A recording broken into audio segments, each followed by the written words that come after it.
The lecture hall of the Galactic Academy hummed with the nervous energy of first-year cadets. Professor Kevin Thorzik, a distinguished Valorian scholar with iridescent scales and for observant eyes, stood before the holographic display showing various predators from classified Deathworlds. Today, Kevin began, his translator rendering his clicks and whistles into perfect galactic standard. We discussed the most dangerous classification in our database, Apex Persistence Predators from Class 12 Deathworlds. The hologram shifted, displaying a creature with forward-facing eyes and exposed skin. Several cadets gasped. One Flixian students first stood on end. This, Kevin continued, enlarging the image, is what we call a human. Native to a planet designated Earth, a Class 12 Deathworld where 96% of all species carry lethal venom, crushing strength, or both. Humans evolved without natural armor, without venom, without even basic environmental resistance. A tentacle rose from the back row. Then how did they survive, Professor? Kevin's scales rippled with what passed for a smile among his kind. Excellent question, Cadet Merlix. They didn't just survive, they dominated. Let me explain their hunting methodology. He pulled up footage from an anthropological study. Humans are endurance predators. On their world, they would select prey and simply follow it for hours, sometimes days. The prey would run, hide, rest. The human would keep walking. No stopping, no rest, just relentless pursuit until the prey collapsed from exhaustion. A crystal and student shuddered, their facets dimming. That's horrifying. Indeed, Kevin agreed. But it gets worse. Their planet tried to kill them constantly. Temperatures that swing 50 degrees in a single rotation. Atmospheric storms with winds exceeding 300 kilometers per hour. Predators with jaws strong enough to crush titanium alloy. And yet, humans thrived. He changed the display to show human skeletal structure. Notice the bones, designed to break and heal stronger. Their entire evolutionary path is based on surviving trauma. They even have a redundant organ system, lose one kidney, one lung, even portions of their brain, and they continue functioning. Kevin's fourth eye focused on a quiet student in the third row, the only human in the class. Cadet Mia Chen sat with perfect stillness, her dark eyes tracking every word. She'd been remarkably quiet all semester, and Kevin had noted her exceptional performance in survival training. Their psychology is perhaps most dangerous, Kevin continued. Humans possess something called persistence of will.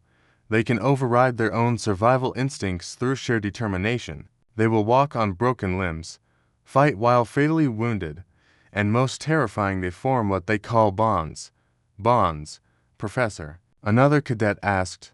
Emotional connections, so strong they'll die for each other. Not for genetic relatives, for chosen companions. They've been observed charging into certain death to retrieve fallen comrades. It's not logical. It's not evolutionary advantageous. But it's consistently documented. Mia's hand rose slowly. Kevin's translator picked up her voice, calm, measured, with an undertone that made his scales tighten instinctively. Professor Thorzik, permission to provide a practical demonstration. Kevin's scales shifted to cautious yellow. What kind of demonstration? Cadet Chen. Nia stood, and suddenly the atmospheric pressure in the room seemed to change. You've given an excellent theoretical overview, but I think the class would benefit from understanding what it actually means to be from a death world. She walked to the front of the class with a predator's economy of movement. Kevin noticed what he'd somehow missed all semester, the way her eyes track multiple targets simultaneously, the coiled readiness in her posture, the barely visible scars on her exposed skin.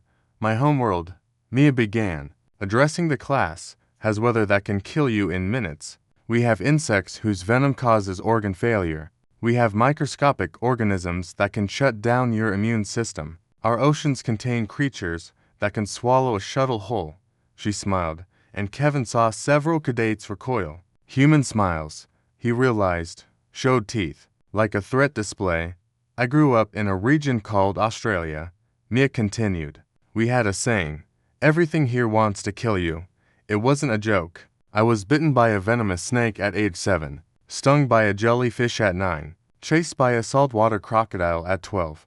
How did you survive? A trembling voice asked. I learned, Mia said simply. I learned to read tracks, to move silently, to identify threats by scent and sound. I learned to make fire in the rain, find water in drought, and navigate by stars when technology failed. Not because I was special, because on Earth, you learn these things or you die. She turned to Kevin, and he saw something in her eyes that made his combat instinct scream warnings. Not hostility recognition. Predator acknowledging predator.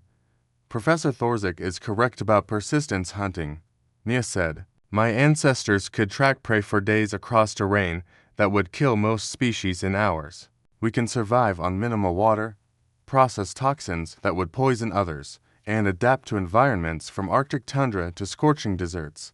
She held up her hand, flexing her fingers. These hands have no claws, no natural weapons, but they can tie knots, build tools, perform surgery, or kill with equal efficiency. That's what Deathworld evolution creates, adaptability through intelligence and will.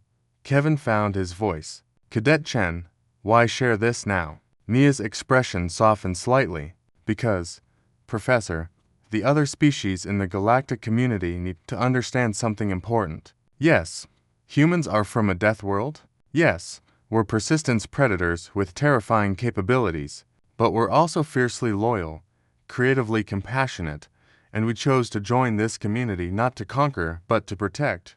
She gestured to her fellow cadets. Every species here has unique strengths. Valorians have superior sensory processing. Flixians can survive in toxic atmospheres. Crystallines can compute faster than our best AI. We're not here to prove we're the scariest thing in the galaxy.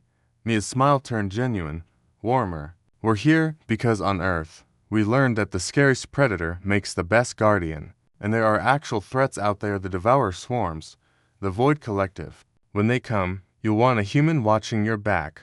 The lecture hall was silent. Kevin felt his perception shifting, recalibrating everything he thought he knew. This young cadet wasn't just a student of survival, she was a product of it. And she'd chosen cooperation over conquest. Thank you, Cadet Chen, Kevin said quietly. That was enlightening. As Mia returned to her seat, Kevin noticed the other cadets looking at her differently, not with fear, with a dawning respect. And perhaps, he thought, that was the real lesson. The most dangerous beasts from Deathworlds weren't just survivors. They were protectors who understood the value of pack bonds across species lines. Class dismissed, Kevin made a mental note to revise his lecture materials. Theory was useful, but lived experience, that was irreplaceable. The end.